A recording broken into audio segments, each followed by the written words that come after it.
Well, hello and welcome to another episode of More Perfect Marketing. David Baer here, and I was recently reading an interesting blog post. It was all about getting prepared for understanding the content that you're putting out there as a business. Planning the content, uploading it, getting it onto the blogs, out into the social media world, and then seeing what happens. Here's an excerpt from that post that I was reading. Wouldn't it be lovely if you uploaded a new post to your blog and new leads instantly started pouring in? That seems like a fabulous thing, right? Wouldn't it be really, really cool if we could have that happen in our businesses? Anyway, I wanted to talk to the author of this blog post, and I reached out. It's written by somebody named Phoebe. Well, I reached out, and apparently Phoebe Ingrid Blue was not available to talk. At least, to the best of my knowledge, doesn't speak English. But somebody very close to Phoebe is available, and that's Erika Montgomery, our guest on the show today, who I think is going to be speaking for Phoebe. So anyway, this is a little inside joke between me and my guest, Erika.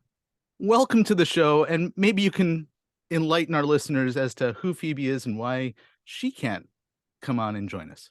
Absolutely. Hi, David. It's great to be here today. Thank you for having me. So, Phoebe Ingrid Blue can't join us today because she is my four-footed bestie. She's our dog and our mascot for Three Girls Media. And she has her own social media presence. She's on Instagram and she also blogs for us and gives out marketing advice. But talking is a little bit difficult for her. So, we use her persona online as part of our marketing. It's just a fun way to share her as our company mascot, and I'm happy to speak on her behalf. And by the way, she's sitting here right next to me, so Oh, she's here excellent. although not speaking. But Well, that's brilliant. I love the fact that you leverage her personality and her image, and perhaps like all of those college football players, maybe she has to get paid for it now. Who knows? right, Um, yes.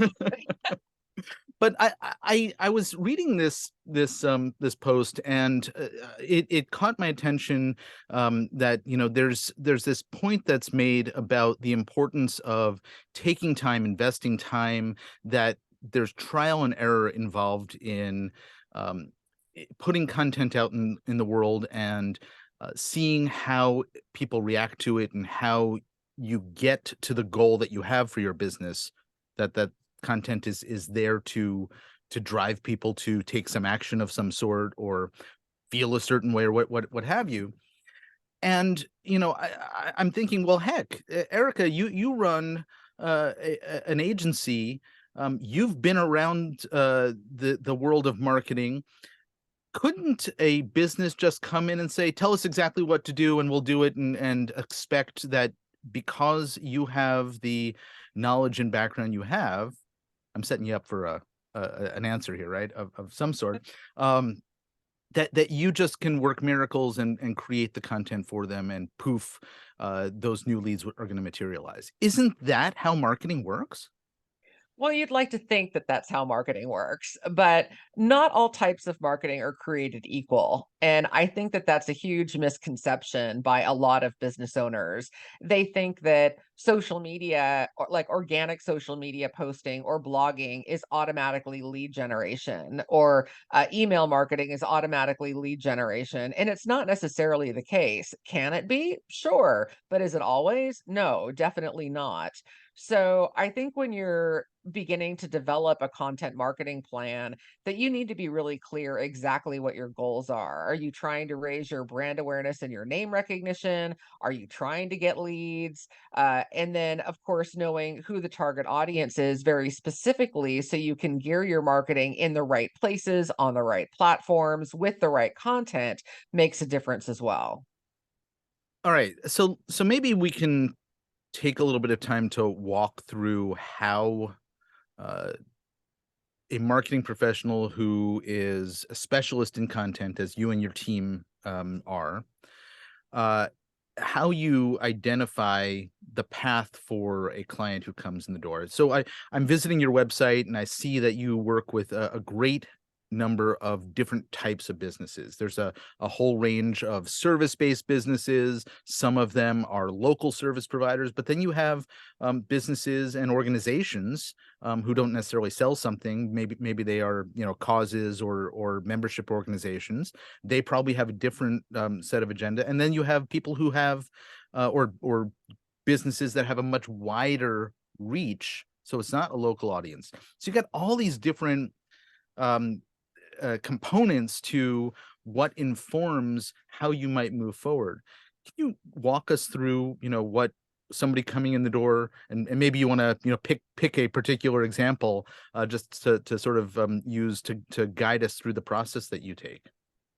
Yeah, sure. So I think that we always like to start specifically with the target audience. We have a what we call a campaign kickoff call with all of our new clients, and it's the introductory first step meeting with my team and the client and their team if they have one.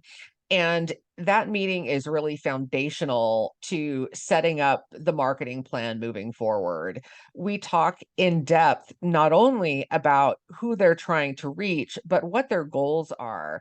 And we talk about things like specific demographics. Are you trying to reach men, women? What age range are those people in? What kind of education level do they have? What kind of income do they have? What kind of lifestyle choices do they make? And really try to create a persona for that specific target audience. Sometimes there's more than one target audience, depending on the client, and we need to be clear on that as well. And creating that persona really drives the process forward in terms of developing the right kind of content. And it's surprising to me how many businesses, whether they're B2B or B2C, can't tell you off the bat what their target audience is. And you kind of have to draw it out of them and help them realize what it is over the course of this meeting by asking very detailed questions and sort of pulling the information out of the client. And I always find that pretty shocking that so many companies don't really have a good handle on that. I think that's one of the things that informed the role that I take in the marketing world these days, which is really more about helping marketers figure out how to have that conversation that you're describing more Mhm. effectively. Because when I ran my own marketing agency, I had that conversation all the time where we were basically educating a business owner about all of the things that we take for granted, we understand it inherently, but if we don't take the time to educate them about this, we're doing them a disservice and we're doing ourselves a disservice in our lack of ability to serve them properly. So good for you for taking the time to really not pull back the curtain, but help them understand the benefit of articulating these specificities to help you be more effective at the work that you're doing on their behalf. Yeah, absolutely. Thank you. And, I think they appreciate it in the long run for those that don't really have a very solid handle on their target audience. It helps them get clarity for their business. And so it really can be a win-win for both sides. So okay, so I, I think that I understand you're looking at potential information about the audience to be able to create content that's going to speak to them. You're also trying to understand what the goal is of the content so that, whether there's a call to action that goes in there or it's really just reinforcing a brand name. Those were a couple of the examples, and there's obviously a lot more things that you can do. How how does all of this play into the where? Where does this stuff show up? Where does it appear? Yeah, great question. And so I think for me, it depends again in that even before we get to the point of onboarding a client, that part comes to me in an initial consultation with the client and figuring out what the client's goals are and having a clear understanding of that. If it's that they want to generate leads and sales, then I may recommend something very direct like advertising, whether it's Google advertising or social media advertising, if they're really just trying to have a sales focus on their end game. Mhm. If it's more brand awareness and name recognition, then we can talk about things like organic social media. We can talk about blogging to drive more traffic to their website.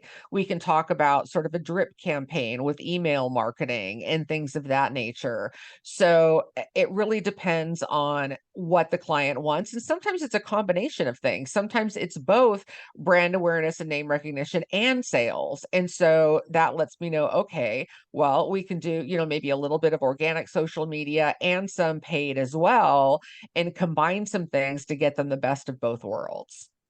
So you talked about combining things, and the area that we're talking about today is very much around content, which is various degrees of communication with prospective customers and existing customers, and probably other audiences that I'm not thinking of at the moment. How how does the work that you're doing play with all of the other marketing activities in businesses? And are these things that you and your team as the content specialists will then work with other service providers who have expertise elsewhere? How does that tend to play out in the types of businesses you're supporting? Yeah, that's a great question. And I would say it really depends business to business. Sometimes companies are working with a third party for other types of marketing services, maybe things that we don't do at Three Girls Media. And that's great. We're always happy to coordinate with a third party vendor, with another client, and work in tandem with them in order to achieve maximum results. And so I think that again, it really depends on the goals and what the client's trying to achieve, but certainly working with third parties is something that we're very used to. And if they don't have a third party and they're just doing other marketing work on their own, like whether that's networking or chamber luncheons or radio advertising or other things like that that we don't do, we're always happy to provide a consultation, just to make sure that things are consistent for branding, for example. If they're going to be doing something like radio advertising, we want to make sure the same messages are going out in the radio advertising that we're putting out on social media. So the brand is consistent, the messaging is consistent, and so on and so forth. And so making sure that you understand what your client is doing in terms of marketing, whether or not you're doing the work or they're working with a third party or they're doing it with themselves is really important. Yeah, you talk about coordination, and I I imagine that, most of the time that goes easily, smoothly, everybody is sort of rowing in the same direction.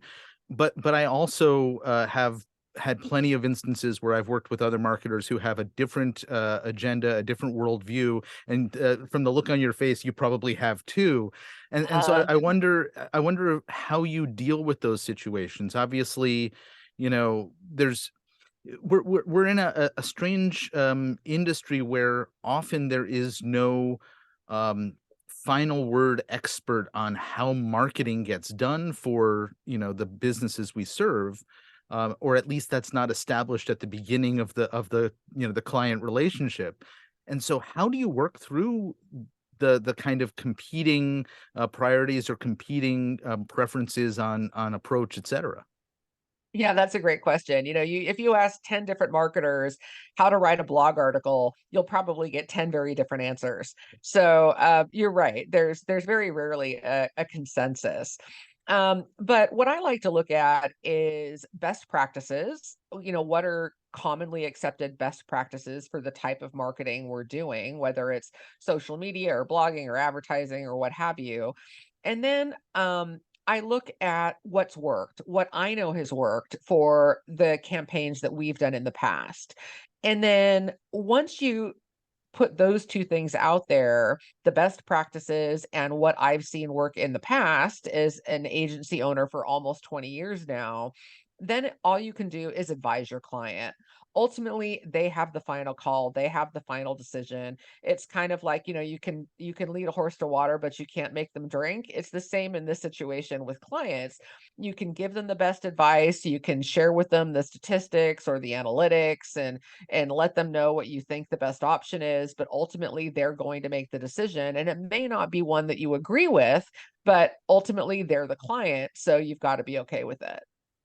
Yeah, I think, it's a difficult it's a difficult place to be as the service provider often in this situation, because you're talking about starting off the relationship where you have to educate them around all the stuff they don't know about marketing.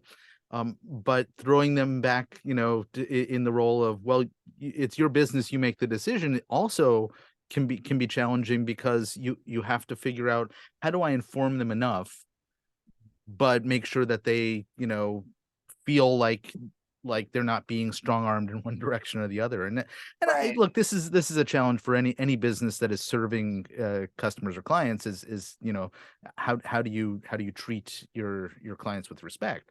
And Mhm. this can be a tricky area for those of us in the marketing space. Absolutely, I completely agree. All right, so um you're out there, you have gotten a sense of the kinds of campaigns that you're going to run. You've built stuff out, sort of in agreement with the client about what's getting built and where it's getting built and all of that. What happens next? I imagine that it's not done at this point.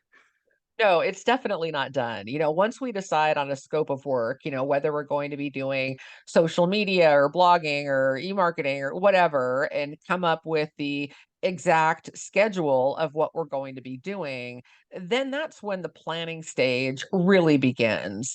So if it's social media, for example, that we're going to be doing, we start with creating a content calendar and really dive into what are we going to be posting the different days of the week, what are the topics that we're going to cover, what kinds of posts are we going to be doing, meaning is it going to be, say, an article that we share, or are we going to create a video, or are we going to share a graphic or an image, and then what topics will those be on, what time of day will those get posted, and we really put all of that together in a spreadsheet for the client. And then we also do things like hashtag research for social media or keyword research for blog articles, and make sure that's developed as well. And so from the time you decide, okay, this is what we're going to be doing, then you've got to figure out how we're going to do it and what the steps are to get there. And so that really includes the content calendar or a blog calendar, or even if it's email marketing, we like to come up with an email marketing calendar and figure out what is the campaign going to be, what are the messages going to be for each e-blast, and really map that out. So we're not shooting from the hip and figuring out, every day in the moment, oh gosh, it's 10 o'clock on Tuesday. What should I post on their Facebook page? I hear a lot of clients who are in that situation when they're managing their own content. And it's terrible to feel that pressure in the moment of, oh my gosh, I haven't posted today. What am I going to do? And then you're all flustered and you don't post quality content. So planning for us is really the key. So how far out do you sort of figure out that initial phase of content that you're creating? Because I imagine at some point you also have to look at what's working and what's not, so that you can retool. Absolutely. So we do our content calendars a month at a time. And then for social media, for blogging calendars, we generally do 3 months at a time. And we like to take a look at analytics. Analytics are telling us what's working and what's not. And so when we're starting something from scratch, like social media or a blog, we like to give it at least 3 months before we really take a deep dive into the analytics. It takes time, as you know, and I'm sure many of your listeners know, to build credible analytics and know really what's driving engagement or views and that kind of thing. And once we look at the analytics after the first 3 months, we make an informed decision of what's working, what are the most popular posts, what's getting the most engagement. Maybe we need to do more like that. Maybe the posts that aren't getting any kind of engagement at all, we need to stop doing those, and we'll go back to the content calendar and make some changes if necessary. And then we'll look at monthly analytics from that point on and really evaluate on a monthly basis to make sure we're putting the best quality content out there that's really going to resonate with the target audience. So you said analytics, but you didn't talk about any specific analytics, and I am assuming that that has to do with the goals are always going to be different for each client, so you're looking at different analytics. I heard something recently from there's a big resurgence of the use of Twitter by marketers, particularly uh, this new category of marketers referred to as creators, people who are going out there and building their own personal brands of things that they're building, whether it's, you know, somebody who has a YouTube channel or somebody who builds courses online or that sort of thing. Sure. And there's a lot of discussion about you know, content that is going out but doesn't get engagement, and yet lots of sales come from it. And that there's I've never really heard about this before or thought about this. There's a bunch of people lurking like me, I guess, and watching like me, I guess, because I don't comment, I don't engage, but I do Mhm. take action on content that I see. And I wonder how that figures into your decision-making process, because there's no analytics on that sort of thing, except, I guess, to track the sale at the end, but it's hard to necessarily know that the sale came as a result of a post if it didn't get engagement. Yeah, you can, depending on the platform, you can tell how many impressions your content is getting or how many views and that kind of thing. So, not all social media platform analytics are created equal. The analytics you can get on Twitter are very different from the analytics you can get on Facebook, and it just varies so widely per platform. I really wish that there was more of a universal baseline amongst the social media platforms and that you could get the same type of analytics Yeah. on every platform. But obviously, that's never going to happen. But you're right. You really have to look at sales and then look at things like impressions or views if you have that available on that platform to inform your decision making process. Now, you said you've been doing this for a couple of decades, and it used to be a lot easier, obviously. We didn't have all of these channels when you started, and, you know, well before that, you know, we had things like the local newspaper or a magazine, right? Or the TV, you know, networks. And so clearly we're in a much more involved, complicated world when it comes to the choices that one has for marketing. We also have the other perspective, I guess, which is, yeah, but look at how much more control we have as marketers to get the message in front of the right people at the right time in the right place and all of that.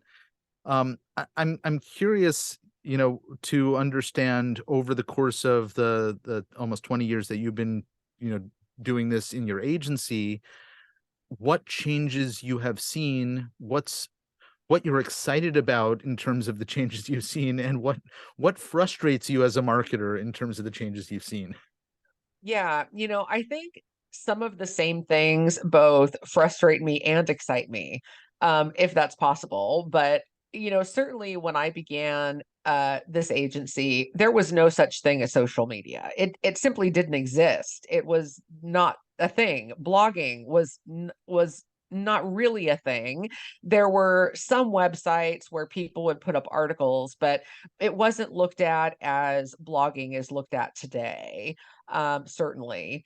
And people weren't blogging with the intention of necessarily driving leads. It was more information and just sharing some general thoughts. It was a very different world, back in the early 2000s on the internet. Um, And I think now we have so many more choices, like you mentioned. We have social media and so many choices on social media as well, and new platforms popping up all the time. I mean, look at the rise of TikTok just in the last couple of years and how that's exploded. Um, Blogging in terms of something to have on your website and really drive thought leadership is something that didn't exist before and that you have out there. Digital advertising is something that didn't exist before, whether it was on social media or on places like Google. And so I think all that is great, but also I think it's tricky because your target audience can be in so many places. It was almost easier when there weren't as many options for your target audience to be in, right? So you could very narrowly say, oh, well, we only have these three television networks and these one local daily newspaper. So we know that if we put an ad in that local daily newspaper, most people are going to see it. But today, people are everywhere. They're online, they're offline, they're on 50 million different websites, they're on social media, they're, everywhere. And so it can be harder to reach your target audience, and it might take more time and more money to really get your goals achieved, depending on how you're trying to reach them. So I imagine that's the frustration, right? Yeah, absolutely. That is the frustration. It's a blessing and a curse, right? There's Yeah. so many more ways to reach them, but on the other hand, there's so many more ways to reach them. So all right, I'm gonna stir up some controversy now by asking you this, perhaps. But right, so the fact that there's more confusion and more opportunity to s- um advertise and market in different ways gives us marketers a reason for existing, right? Because Right. we're the ones, just like in any industry, who help get through the weeds and demystify and figure out how to make the right choices. um we've seen, it's early 2023, a lot of buzz around in our world, uh uh doom coming because there's now easy access for anybody can be a marketer thanks to artificial intelligence writing. Now, you and I probably know a lot better than to suggest that that's going to become a reality, because heck, who has the time to learn and master these things? Well, professional marketers perhaps. But I'm curious to get your take on all of this, because it's, in our world at least, a super hot topic. Yeah, it is a super hot topic. And I'll be quite transparent. We use now an AI tool at Three Girls Media. We started using it about 3 months ago, and it has been a game changer for us. And although I don't think it's something that can replace a human, it is certainly a time saver for us, particularly when we're writing certain types of content.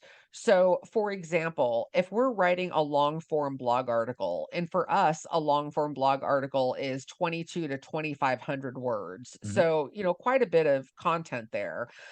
Having AI that can help you develop subtopics on a particular topic that you're writing on and maybe give you some ideas for content generation in those subtopics, or help you write a paragraph on a very specific subject that you need help with, and then you can go in as the human and edit it and take what you want and leave what you don't need, is really a tremendous time saver. It saves time on research, it saves time on writing, and it's been a game changer for us. Yeah. I I think about this, and I think back to when Facebook, back in the, 2007, 8, 9, that period, launched their advertising. um Yeah, I think I'm getting those years right. I was thinking Yeah. about that, and okay. But their advertising platform, first they had the business pages, then they had the ability to advertise. I created a whole bunch of courses that I put up online, and got tens of thousands of students on platforms like Udemy, where I posted these courses. Mhm. And at the end of all of those courses, I would have people write me notes saying, Thank you. This was really helpful. Now I understand it all. Can I hire you to do this for me? And I imagine that we're going to get a lot of that from the AI writing as well. Yeah, I think so. And it's really been a challenge for us to figure out how to best use it and to figure out how to get the best results. So, AI, the way that we've experienced it here at Three Girls, I look at it like a recipe. If you're in the kitchen and you're cooking, your final dish that you're making is only going to be as good as the ingredients that you put into it. If you're not using quality ingredients, then you're not going to end up in the right mix of quality ingredients. You're not going to end up with a very good final product. And AI, we've discovered, is the same. You have to give it the right prompts and good quality prompts in order to get the results that you need. And it's really not something that's just instantaneous and you learn it in a day. It's really taken my team a good, 3 months to really wrap our heads around it and figure out how to best utilize it for our clients in different formats, whether it's advertising or blog articles or anything else that we need it for. And I think we're going to continue seeing lots of development with that, and those of us who stay on top of it, we'll be able to find new, innovative, creative ways to use it on behalf of those we serve and for our own businesses as well. Absolutely. We're just about out of time, but before we wrap up, I want to learn a little bit more about Three Girls Media. I had a chance to browse through the website. I mentioned the blog posts are excellently written, and there's a lot of great canine puns in them as well, which I appreciate. But beyond that, tell us a little bit about Three Girls Media. Yeah, sure. So we're a full service marketing agency. And not only do we do digital marketing, so everything from social media management to blogging to email marketing, we also do website design and build. We do full search engine optimization. We do graphic design. So a little bit of everything. We try to be almost a one stop marketing shop for our clients. And if folks are interested in learning more about you, who do you tend to serve, and where can they find you? Yeah, great question. So, the nice thing about Three Girls Media is that we don't serve a particular vertical industry. We really work with both B2B and B2C clients in a wide range of industries, which keeps us on our toes and keeps things really interesting. And I love that about what I do. You can certainly find more about us on our website. It's threegirlsmedia.com, and that's the word three all spelled out, threegirlsmedia.com. Well, terrific. Hey, Erica Montgomery, thank you so very much for hanging out with me and chatting. Absolutely, David. Thank you so much for having me today. Indeed. Folks, you've been listening to More Perfect Marketing. If you know someone who could benefit from listening to the conversation you just heard, please, by all means, share it. In the meantime, my name's David Baer, and I'll see you back here again on another episode real soon. Take care.